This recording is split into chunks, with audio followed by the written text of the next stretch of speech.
한 주간 편안하셨습니까? 이 시간에는 나는 어떻게 만들어지는가 7번째 강의로 권력과 복종에 대한 수업을 진행해 보도록 하겠습니다.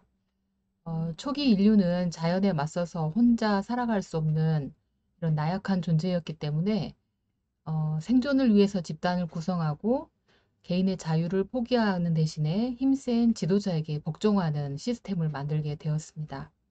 그때 생긴 피지배의 관계의 힘으로 지배당하고 그리고 복종하는 그런 집단의 모습은 현대 우리 사회에서도 여전히 존재하고 있습니다.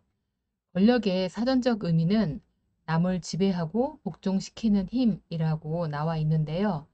이러한 많은 권력의 힘을 누리고자 높은 지위, 또 많은 또 정치적인 권력을 가지려고 오늘도 많은 사람들이 애를 쓰고 있는 것 같습니다. 그래서 그 힘을 갖게 되면서부터 사람이 바뀌었다라는 이런 개인적 평가를 받는 것도 보게 되고 또 그 힘을 잘못 사용해서 명예롭지 않게 이렇게 퇴직하는 우리 전직 대통령들도 우리는 많이 보게 됩니다. 우리는 경찰이나 의사 등 이렇게 제복을 입은 사람, 그리고 나이와 지위가 높은 사람에게 복종을 하는 경향이 있습니다. 특히나 집단 속에 있을 때 더 복종을 하게 되는데요. 자신의 의견을 버리고 이렇게 복종을 하게 되는 이유는 무엇일지 이 시간 알아보도록 하겠습니다. 맹목적인 복종의 사례들은 역사 속에 참 많이 있는데요. 가까이 있는 사건들을 조금 살펴보도록 하겠습니다. 부당한 명령에 우리는 맹목적으로 복종하거나 아니면 거부를 할 수 있겠지만 대부분의 경우에는 복종을 하게 되는 것이 많습니다. 맹목적 복종으로 인한 불행한 사건을 몇 가지 말씀드려 보자면 먼저 5.18 우리 광주 지역에는 이제 5.18 민주화 운동이 있는데요. 지난 3월 17일 날 5.18 민주화 운동 당시 계엄군이었던 공수부대원이 희생자 유족을 찾아와서 총격에 대한 사과를 하였던 일이 있었습니다. 40년간의 죄책감에 시달리다가 용서를 구하기 위해 사과를 한 경우도 이분이 처음이었고 또 이분의 진술을 통해서 계엄군이 총을 쏘아서 사살한 사실을 증언한 것도 이분이 처음이었습니다. 이러한 부당한 명령으로 인해 평생 고통받아 왔던 이분은 이제 유가족을 찾아가서 사죄를 함으로써 이제 새로운 세상을 살게 될 것으로 생각이 드는데요. 이와 같은 복종에 의한 범죄는 세계 도처에서 일어나고 있습니다. 첫 번째로 소개해드리고 싶은 사건은 미국의 존스타운 사건인데요. 집단 자살 사건으로는 세계적으로 가장 규모가 컸었던 사건이라고 하네요. 어, 미국의 존스타운에 수천 명의 신도가 이렇게 모여서 같이 지내고 있었대요. 이 존스 목사는 신도들의 재산을 착취한다는 소문이 있었기 때문에 미국 정보부가 이것을 조사하게 되었어요. 그러자 존스는 신도들을 데리고 남미로 이제 이주를 하게 됩니다. 1000명의 이렇게 신도가 남미로 떠났는데 그곳에서도 이렇게 나쁜 소문이 돌게 되어서 정부에서 조사를 하게 되었어요. 그러자 존스는 모든 신도들을 교회당 앞에 모이게 한 후에 오렌지 주스에 독을 타고 독이 들어간 주스를 다 같이 마시고 죽자고 합니다. 그래서 그곳에 914명이 독이 든 주스를 마시고 자살을 했습니다. 이는 지금까지 알려진 집단 자살 사건으로 가장 규모가 큰 것으로 기록되어 있는데요. 이와 유사한 사례는 우리나라에서도 가끔씩 이제 나오고 있습니다. 타작마당으로 유명한 은혜로 교회, 이 교회 같은 경우에도 재산을 다 정리해서 공동체 생활을 하잖아요. 그래서 감시를 하고 타국에서 강제 노역을 이렇게 하고 있으면서 그 가정과 주변 이렇게 지인들이 이렇게 고통을 많이 받는 모습도 보게 되고 신천지 교회도 이렇게 생각이 나는 것 같습니다. 이렇게 종교에서는 믿음으로 인하여 이렇게 맹목적인 복종을 하는 사례들이 많이 나타나고 있습니다. 그리고 또 소개하고 싶은 이야기는 유태인 학살 사건인데요. 독일 나치는 2차 세계대전 당시에 이렇게 유대인을 600만 명을 죽이게 됩니다. 이 사건을 주도했던 사람은 아이히만이라는 사람인데요. 독일 나치의 제2인자였다고 하네요. 이 사람은 인종 청소라는 이름으로 유대인을 감금하고 죽이고 이렇게 했었던 사람인데요. 이후 전범 재판이 일어나자 그는 도망을 가고 한참을 찾을 수가 없었다고 합니다. 하지만 1960년도에 이스라엘 첩보대가 이제 아르헨티나에서 아이만을 이렇게 붙잡게 됩니다. 그래서 이제 그를 전범 재판소에 세우게 되었는데 아이만은 재판 중에 칸트의 도덕 철학을 논하면서 매우 이렇게 엄중하게 이 재판관들을 꾸짖었다고 합니다. 너희들도 국가의 녹을 먹는 공무원으로 이렇게 일을 하는 것처럼 나도 그러했다는 것이지요. 그러면서 자기는 아무런 죄가 없고 그저 명령에 따랐을 뿐이다 라고 이렇게 자신을 변호했다고 합니다.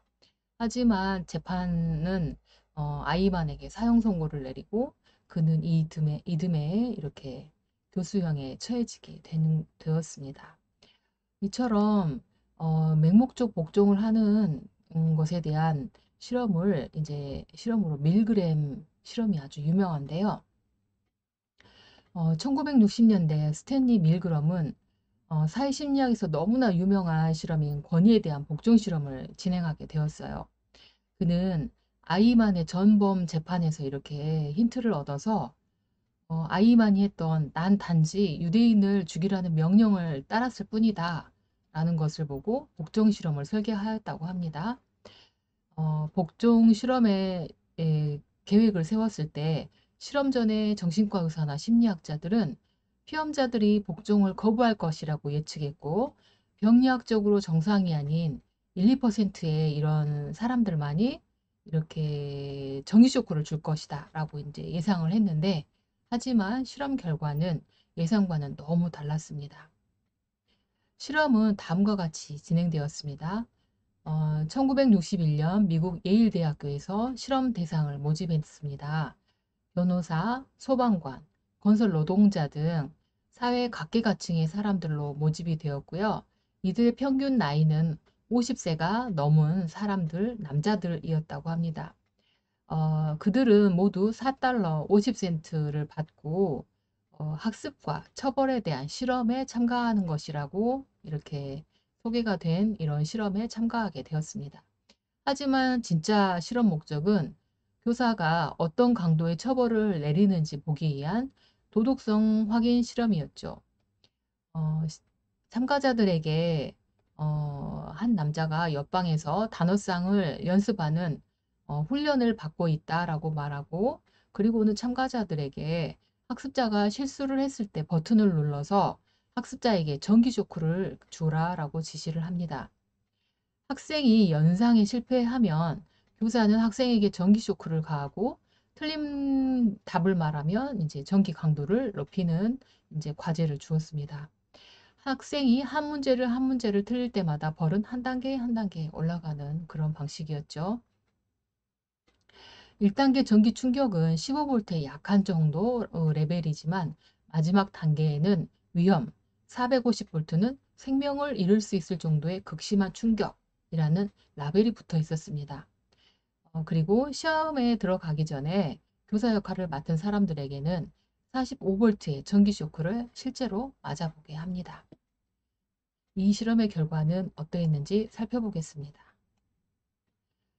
밀그램 실험 결과는 다음에 표와 같은데요. 실험 과정은 다음과 같습니다. 실험 역할을 맡은 사람은 바로 창 너머에 있는 학생 역할을 맡은 사람에게 한 문제 한 문제를 읽어줍니다. 학생이 틀리기 시작하면서 참가자들이 버튼을 눌렀을 때 학습자는 비명을 질렀습니다.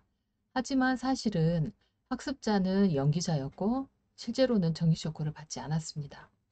틀릴 때마다 전기 쇼크가 높아지게 되는데요.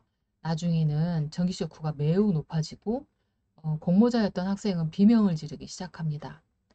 학습자는 180V에서 고통을 참을 수가 없어 울려고 했고 300V에서는 처벌을 거부했으며 330V가 되자 아무 소리도 내질 못했습니다. 그러나 놀랍게도 300V 이전에 전기 쇼크를 중단한 사람은 단 한 명도 없었으며 참가자의 65%가 마지막 450V 단계까지 처벌을 수행하였습니다. 실험 전 결과 예측에서 대부분의 학자들이 1% 미만의 사람들이 450V 쇼크를 줄지 모른다라고 예측을 했지만 많은 참가자들이 식은땀을 흘리고 입술을 깨무는 등의 심한 불안 증세를 보이긴 했지만 실험자가 계속 하라고 압박을 하자 망설이면서도 처벌을 계속 시행했던 것이죠. 참가자의 65%가 마지막 450V의 단계까지 처벌을 수행하는 실험 결과는 많은 사람들을 당혹해 했고 어, 이것이 정말 진실일지 다시 검증해 보고 싶어서 이와 비슷한 실험이 여러 나라에서 여러 차례 진행이 되었지만 결과는 비슷했다고 합니다. 이를 두고 밀그램은 인간은 자신이 가진 고유한 인격보다는 더 큰 구조적인 제도를 따를 때에는 필연적으로 인간성을 포기할 가능성이 드러난다고 결론 지었습니다. 그러면 이렇게 복종을 하는 이유는 무엇일지 살펴보도록 하겠습니다. 이 실험은 사회심리학 가운데 가장 비윤리적이고 비인간적이라는 실험이라고 이렇게 악명이 붙게 되었는데요. 하지만 어느 누구도 이 실험실에 들어가 보지 않고서는 당신도 450V까지 누를지 아무도 알 수 없다. 그 상황에 똑같이 처해보지 않고는 당신이 어떤 행동을 할지 모른다라고 밀그램은 말했습니다.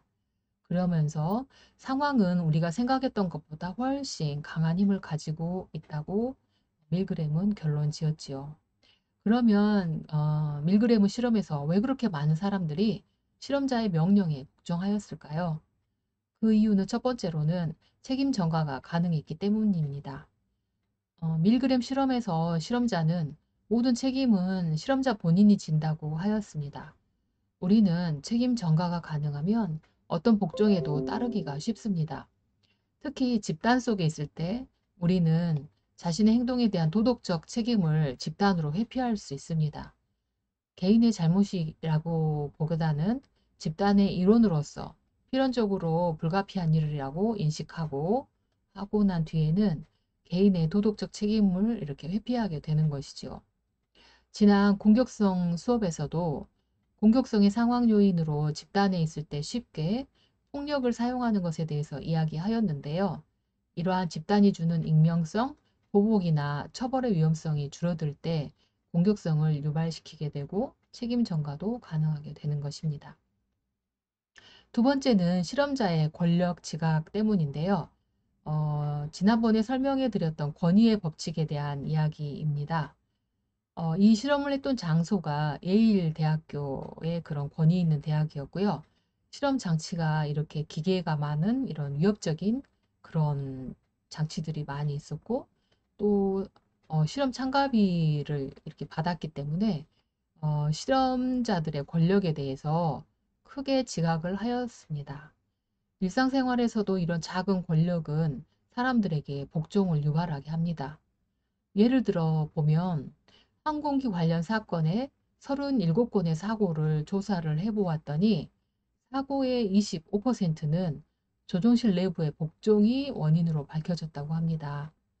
부기장을 포함한 비행 승무원들은 비행 중에 모든 권한을 행사하는 기장의 실수에 그것을 알고 있음에도 불구하고 그 권위에 복종함으로써 이렇게 그 위험에 눈을 감게 된다고 해요. 그래서 이러한 맹목적 복종이 사고로 이어지게 되는 것이죠. 그리고 세 번째로는 역할의 힘입니다. 실험실에 참석했을 때 자신의 역할은 실험자의 지시에 따르는 것이기 때문에 어, 참여자들은 자신의 역할에 충실하였습니다. 보통의 사람들은 자신에게 맡겨진 역할이 부여되면 그 역할에 최선을 다하는 경향이 있습니다. 개인은 가정에서의 부모의 역할을 맡게 되면 직장에서의 역할을 내려놓고 이렇게 아이를 양육하게 되고 돌보는 역할을 하게 되죠.